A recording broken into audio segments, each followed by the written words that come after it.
How easy it is to say that, you know what, the company we had applied for is really bad. And on top of that, the human resource of the company is even worse. They had said that they would be getting back to us, but they never did. We get disheartened, at times we curse our destiny, but somewhere we forget that we ourselves are the reason for our own rejection. You want to know how? Let's get started.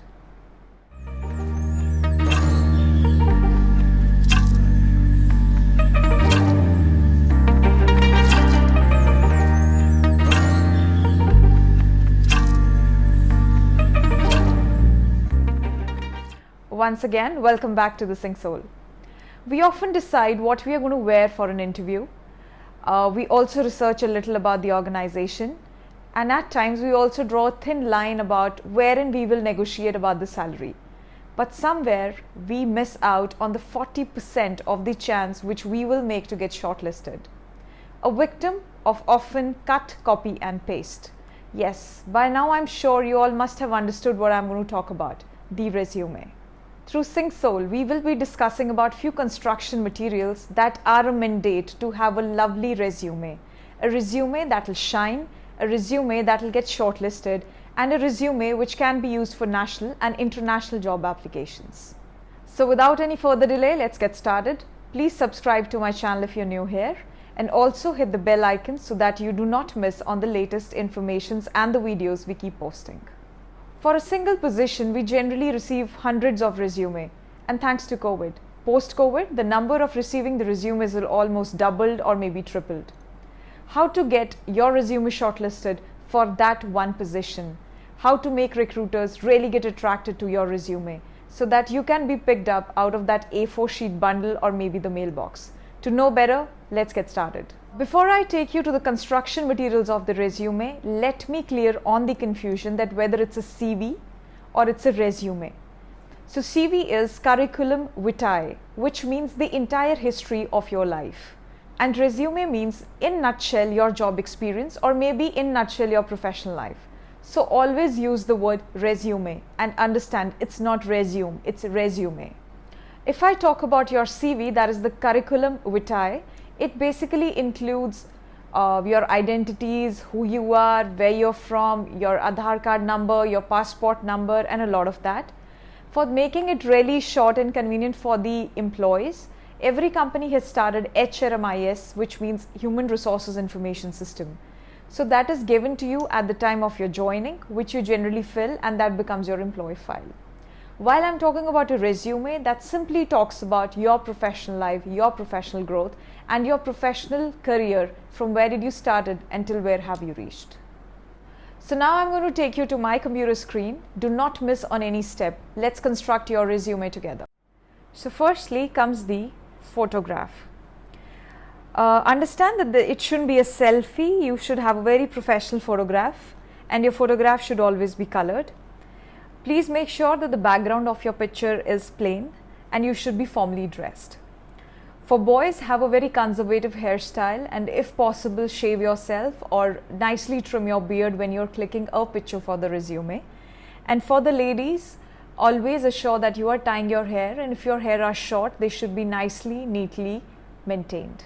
After the photograph on your resume, we come to the personal information, of which your name. So your name is your identity, and we all are proud of our names. Like in the words of Dale Carnegie, the most sweetest sound to anyone is his or her name.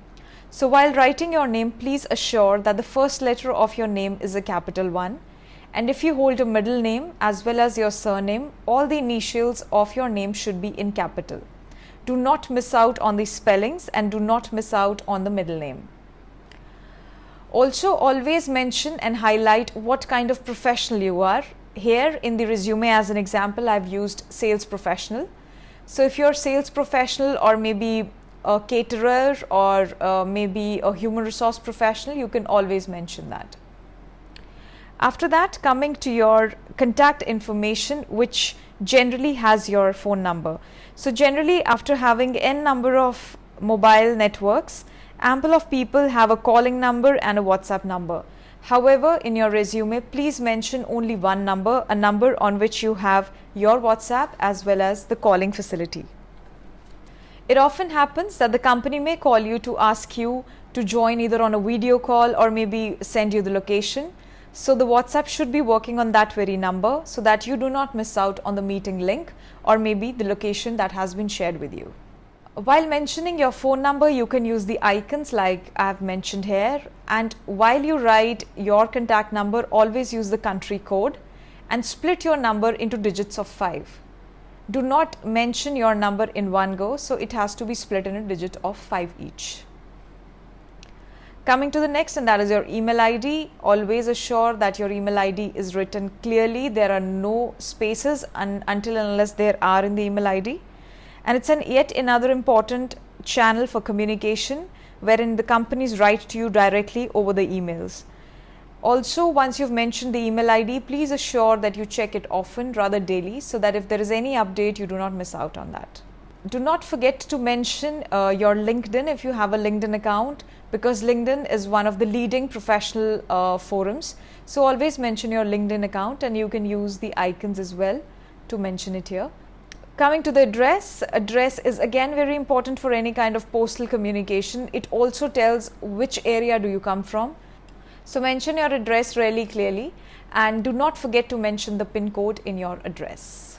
So while I'm zooming out of my screen, let me take you to the page. Your page has to be divided into two halves, right hand side and your left hand side.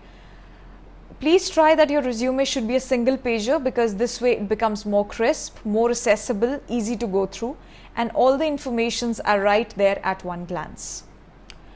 On the other hand side, we can mention about the experiences. So your experience should be in a chronology, which means the latest one has to be mentioned first. So on the top should be your job title, whatever was your job title. Let's say you were a sales executive.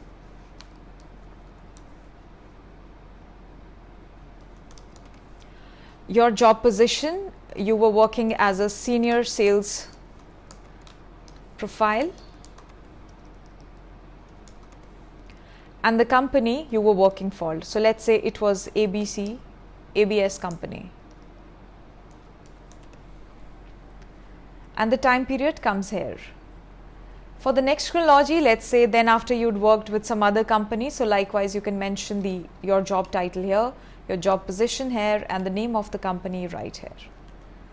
And this goes so on for the number of experiences and the number of companies you've worked with.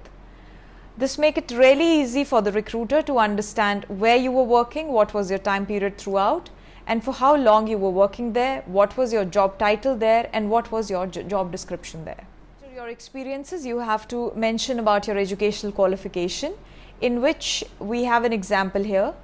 So always mention it again in the chronology. For example, I've taken the example of Master in Business Administration here. So in the year, you can always mention that you have done it from 2006 to 2008. You can mention your major subjects and your minor subject, and also the institute you have done it from. There is no need of telling what kind of percentage or CGPA you have drawn throughout. Likewise, coming to your bachelor's, if you are a diploma holder, you can mention diploma here and the year you've passed out. In your schooling, just mention about your 12th and your 10th. Of course, you can mention the name of the institute. After the column of educational qualification comes to the Honors Award. The Honors Award is nothing, it's just the achievement, but I would suggest you to use the word honor achievement rather than achievement, because it's more professional, more courteous, and really reflects to your resume. In Honors Award, you can mention if you were the employee of the year, like as an example I have used here. Please do not mention that you were the Miss Fresher or Mr. Fresher, because those aren't really the professional achievements. However, if you are a fresher and you are into sports, you can mention if you have played national or international or state level championship. And now coming to the most integral part of your resume, that is your interest or hobbies. That is one of the same thing, but I would suggest you that you please prefer the word interest over hobbies.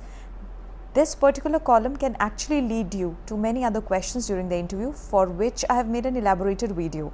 I would be giving you the links of the same in the description box below. You can please go and check it out. For an example, in this resume, I have used that my interests are photography and reading. and you may mention whatever your interests are. Also, please ensure that your interests are not more than 2 or 3 at the maximum. Then coming to the language, herein you can mention the languages you know. For example, I have used here English and Hindi. Please do not mention your native languages in this. Only national or international languages can be used. So now coming to the main highlight of your resume, and that is the key skills. Key skills are all the inculcations you've had by far in your career. Please, there is no need of explaining each. The highlights should be such that they should be self-explanatory. For example, I have used the job profile here as the sales professional. So what all a sales professional should possess shall be posted here. For example, training need analysis, compliances, audits, strong communication, record maintaining. The main reason of mentioning this particular section in your resume here is that even if a person is not interested or is short of time and doesn't want to read in between the lines for your academics or maybe your job experience, the recruiter can focus basically here. That is your personal info and your key skills. And these days, how the resumes are shortlisted is either a software database or it is through your key skills. And if your key skills matches your job requirement, your resume will be picked up immediately.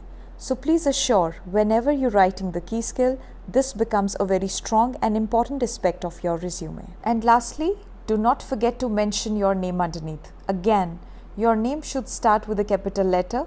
If you have a middle name, it should be in a capital letter, and so is your surname. And that is how beautiful your resume looks. It is a single pager, easy for the recruiter to go through. The recruiter can contact you on the given information. Hope now you will construct your resume with the construction tips shared with you. Remember, your resume is your identity and not just a piece of A4 sheet. Before I end this video, few do's and do nots which I want to share with you. Never fold your resume. Keep your resume stain free, and always carry a smart folder in which you should keep your resume. And while handing your resume to the interviewer, always assure your resume is facing the interviewer and not you. Thank you for watching today's video. I'm sure after following all these construction resume tips, your resume will shine out. And in case you have any questions, you can write them down in the description box below. Also, you can follow me on Instagram. My account is The Sync Soul. You can directly DM me for any further questions. Thank you very much.